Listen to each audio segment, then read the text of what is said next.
নাই অভাৰব্ৰিজ বনাইছে, কিন্তু অভাৰব্ৰিজ বনালে অসমৰ উন্নতি হোৱাটো নুবুজা।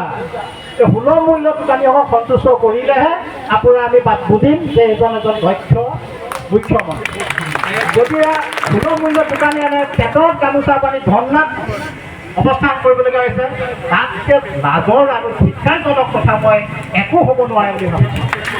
গতিকে মাননীয় মুখ্যমন্ত্ৰী মহোদয়, আপোনাক আমি জনাইছোঁ যে প্ৰতি কুইণ্টেলৰ চাউলত 300 টকাকৈ কমিশ্যন বৃদ্ধি কৰক, মাহেকীয়া পাৰিশ্ৰমিক 30,000 টকা নিৰ্ধাৰণ কৰক, সুলভ মূল্যৰ পুনৰ চেনি যোগান ধৰাৰ ব্যৱস্থা কৰক, অত্যাৱশ্যকীয় নিত্য প্ৰয়োজনীয় সামগ্ৰী সুলভ মূল্যত যোগান ধৰাৰ ব্যৱস্থা কৰক। লগতে ইতিহাস মেচিনৰ দ্বাৰা চাউল বিতৰণ কৰাৰ বাবদ প্ৰতি কুইণ্টেলত 26 টকা পইচা আমি যি পাব লাগে সেই প্ৰাপ্যখিনি আমাক আদায় দিয়ক।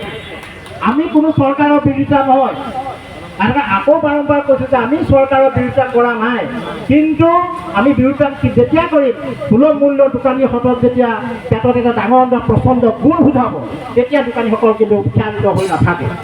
গতিকে আমি মুখ্যমন্ত্ৰী মহোদয়ক আহ্বান জনাইছোঁ, আজি প্ৰতিবাদস্থলীৰ পৰা কৈছোঁ, অনুৰোধ কৰিছোঁ, আৰু আপুনি ভাবিছে